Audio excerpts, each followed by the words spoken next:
Hi everybody. Um, Let me just move this a little bit here. I had to move inside because it got dark outside. But this is my fourth video in this series. So if you've watched the other three, God love you. Thanks for hanging in there.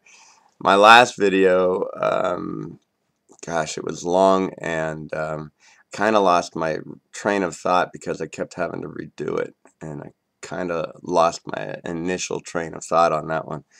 So I may yet again have to redo it.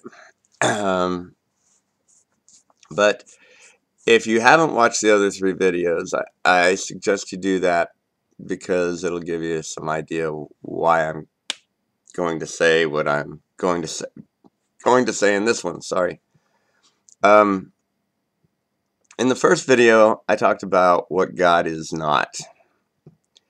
Uh, he is not at all reflected by the law. His character and nature is not at all reflected by the law.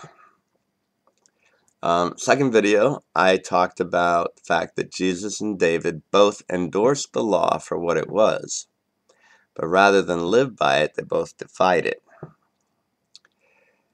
The third video, I discussed what anger is not, and that fear and legalism prevent us from maturing or discovering love. And in this video, I am going to try to explain how false assumptions lead to false conclusions. If your assumption is false, your conclusion will also be false.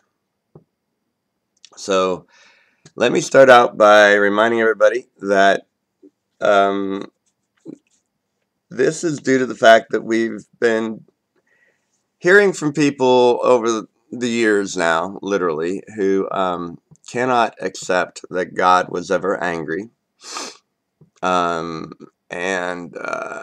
a lot of people, the gospel was a turning point for them because it brought them out of religious fears that they had. Primarily a fear of hell, but then, of course, they started understanding more about grace.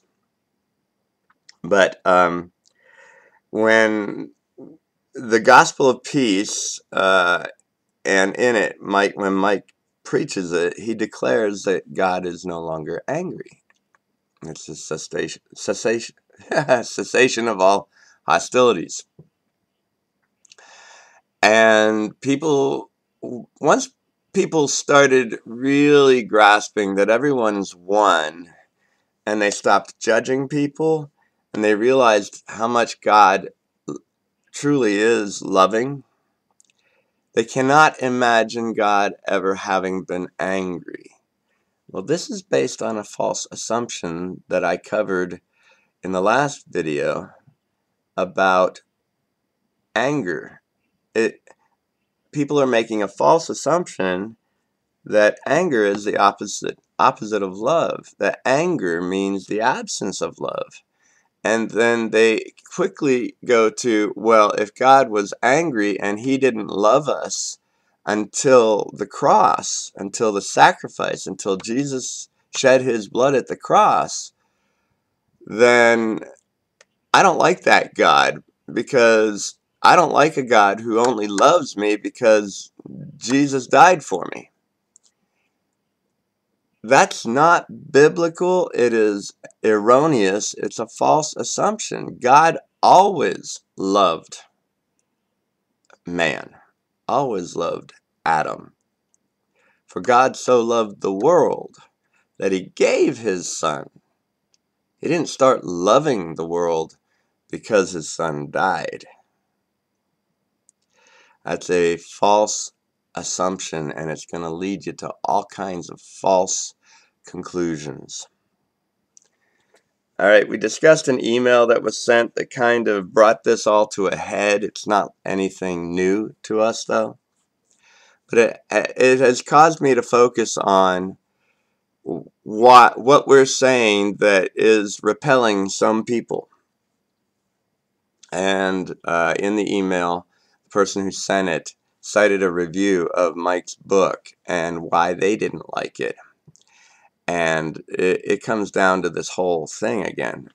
And here's part of the conclusion of that review that this person who sent the email liked so much and had to agree with. And it goes like this: I choose to believe instead, rather than our message. This reviewer chooses to believe instead that Jesus is my Savior, not because his death satisfied God, but because Jesus showed us a way to live that is in integrity to God, ourselves, our neighbors, and our world. It is the way of loving kindness, forgiveness, and peace. It is Jesus' way that saves us from going to hell. Saves us not from going to hell, but from living in a hell of our own making. He teaches us how to bring God's kingdom to earth and how to know serenity and peace in the midst of great pain.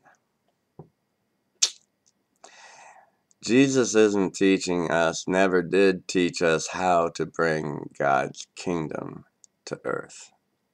That's not our job. You're never going to discover God's kingdom with ideas like that. You see, the kingdom's within you, but you'll never discover it if you've got false assumptions like that, because that is just saying that someone has revised and refined their legalism, their rules about life and how to live it. And a person who's got rules about life and how to live it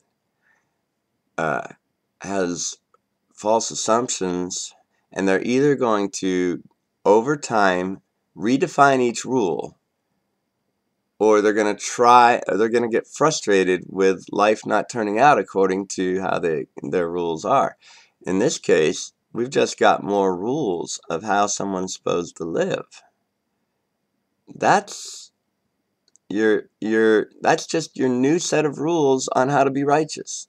That's for you to be righteous, to live righteously, to live a good life. You will never love. You will always have rules about love, and this is what's called living according to rules, to the black and white of your rules. You're going to live in a black and white world. You're going to live in a black and white letter and not get the spirit at all. The letter kills. So when I talked about how I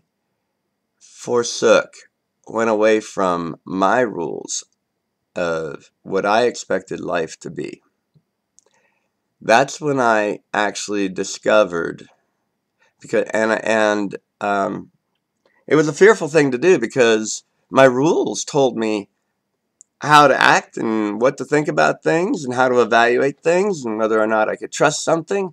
When I didn't have any rules, I didn't know what to expect going forward. It was unknown to me. And what I realized, what I was really afraid of, because that was a scary thought, I didn't realize until afterwards, I was afraid of freedom. So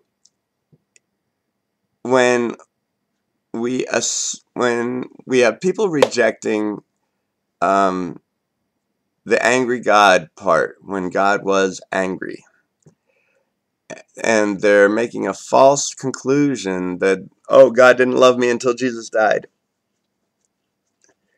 they don't like it. So it can't be that. And and then of course God would never kill his son for us. Nobody ever had to die for us. This God, I know, has always loved us. So he would never kill anybody for us. Nobody would have to die for us because we're so perfect to God. Yes, we are perfect to God. But we were perfected in what Jesus did. See, God always loved man. But you're missing out on the love story altogether if you've got these false rules. And there's no life in it. You'll never get the spirit of behind it. God was angry. You know, I've had people in my life that I was angry at, and for them, that just showed them that I cared. It sometimes has that. It sometimes means that. It really does. See, God was angry because Adam died. God loved Adam. Now remember, Adam is the entire human race. God so loved Adam that he had to become Adam to save Adam so that Adam would live.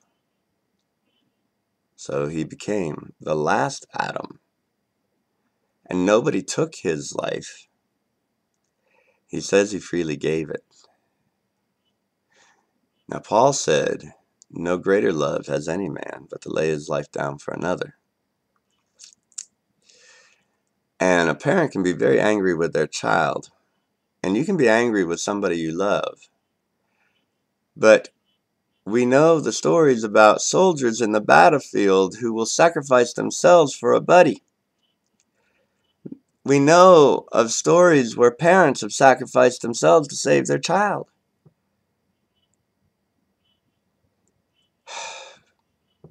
If you just understand that this sin condition that man could never fathom or comprehend or understand or figure out how to live righteously and defeat it, because we couldn't, because man didn't understand what it was to begin with. But God understood that man was dead in sin. He imputed Adam's sin to everybody. God's not fair. Because God, in the same token, took us, humanity, and in his Son, Jesus took the demand of sin, which is death. He fulfilled that demand and then raised us in himself, equal with him. See, he became us. He became Adam. He became humanity so that he could hide humanity in himself, so that the anger could be satisfied. Yes, God was satisfied because sin had to be taken away. God was satisfied that the death that was required was met. It was fulfilled in the only person it could be met in, which is God himself. Because God could suffer that death and survive it. And he did. And he according to the scriptures, he hid us all in him, cleft in the rock. And Adam was raised a new creature in Jesus, equal with Christ, equal with the Father. One. We're not supposed to bring the kingdom of heaven to earth. And Jesus didn't teach us how to do that. Jesus, all he did was sum up the law. And he summed it up. He said to one of the teachers of the law, what is the law to you? And it's to love thy neighbor, love God with all your heart, and love your neighbor as yourself. And Jesus said, that sums up the law and the prophets. Jesus came to fulfill that, not so that we could live that way, but so that we could so we could finally forsake the tree and no longer partake of the fruit of the tree of knowledge of good and evil, and discover the kingdom within and discover love without definitions and how-tos and rules.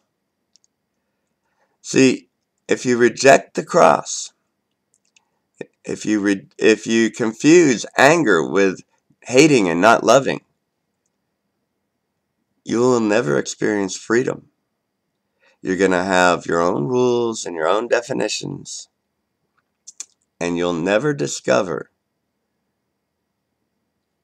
freedom and life and love.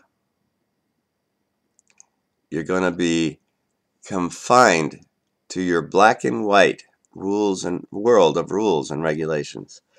You've just rejected all of the religious rules, but you've come up with some new ones. Jesus was a nice guy, and he taught us how to live. You're not free. You'll end up revising your rules. Trust me.